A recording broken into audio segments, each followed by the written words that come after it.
mpenzi mtazamaji wa TV Mtaani, kama huja subscribe. Kwa majina anaitwa Presenter Sule, au ukipenda Suleiman Swale. Nifuatilie katika platform zangu zote. Nenda pale TV Mtaani subscribe, Facebook nenda pale to follow na mambo yatakuwa mazuri. Kama kawaida tumepata official kutoka MCF, acha tupige naye story, atajitambulisha ndani alafu atuambie venye kumeenda. Vipi bro? Naitwa Coach Patrick. Mimi ndio kit manager MCF FC. Na tumefurahi kufika hapa na nimeona kitu ya maana. Kwanza ni mafans. Nashukuru mafans wa Mwatate. Wamejitokeza kulipa, si kawaida kuna watu wanakuja kulipa mpira waone mpira wanalipa. Hiyo ni kitu ya maana kwanza nasema hivi. Na game imekuwa poa. Baada tu nirudie ya jana niliona kwa mtandaoni. Sikufurahia. Admin wa Mwatate pengine akona mawazo yake sikatai. Lakini huwezi ita mtu yatima. Mimi niko na wazazi wote wawili wajaga. Kuna wale watoto tunasaidia hii Muli organization. Na wachezaji wamekuja kucheza hapa, pia wengine wao wako na wazazi na pengine wana wazazi. Hii organization ya MCF Muli, Daddy Muli alileta kwa sababu gani? Kuanzisha kusupport talent ya wachezaji.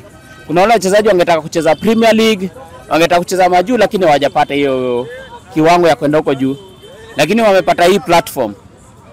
Lakini sikufurahia kitu niliona jana, ukiita mtu yatima na una hakika ya kwamba kweli ni yatima. Ilinikwaza kiroho. Mimi naye nasema ilinikwaza kiroho. Cause mimi kama mimi niko na wazazi, lakini mimi niko kwa team kama kit manager. Tumecheza leo kweli hapa na tumepata bao 2 na tumeshinda. So ukiangalia uulize huyo admin nani anaweza ulizwa, utaambia nini watu? Hiyo msemo inasema hivyo. Si ni kweli? Hii ni organization inasaidia watu wengine wenye ni wakubwa, wenye wako na familia. Wako na familia na wanajaribu kukimu maisha ya familia yake. So ukisema ati wewe ni yatima na una hakika ya kweli ni yatima, inakwaza kidogo. Sawa, pengine tukizungumzia mechi ya leo, ikiwa hii ni mechi ya 3, ikiwa zile 2 mmepoteza na hii ikiwa ni mechi ya 3 mmepata alama za kwanza katika msimu. Je, unazungumziaje kujua hilo? Sasa hii naye imetupea sasa mwanzo wa mwaka mpya. Tunasema mwaka mpya sasa. Kila mwaka iko na kiwango yake ya kwanza. Na hii naye haikuwa rahisi, hii kwa tunakuja hapa tukisema itakuwa rahisi. Tulikuwa najua kuangalia ile mechi yao ya mwisho ilikuwa ya Nzoia na wao ilitoka sare ya 2-2. So haikuwa rahisi. So tulikuja kuangalia tunataka toa pale chini.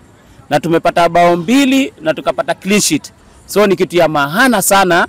Ninaweza sema hatukuwa natarajia. Pengine tukizungumzia tu hivi upande mwingine, je, maamuzi yaliyofanyika katika uwanja, je, umeridhika na maamuzi ya marifari? Hebu kuna mahali unaona ametubana?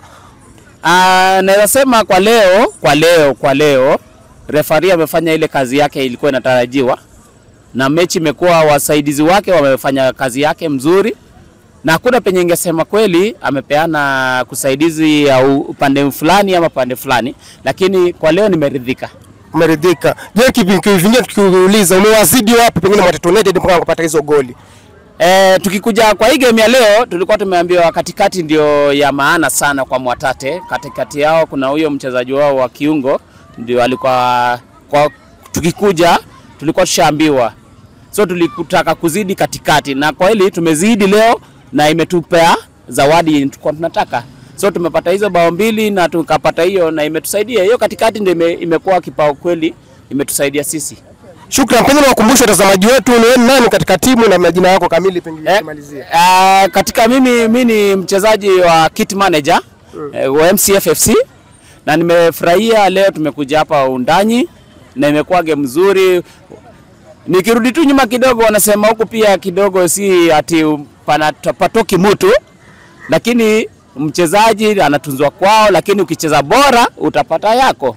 Nashukuru sana. Shukrani sana. Alikuwa ni mgeni wetu ambaye amekuja na timu ya MCF. Anapiga naye story kama alivyoeleza yeye mwenyewe, nadhani umemsikia. Endelea kusubscribe mpenzi mtazamaji, shares, likes, comment na mambo yatakuwa bam bam.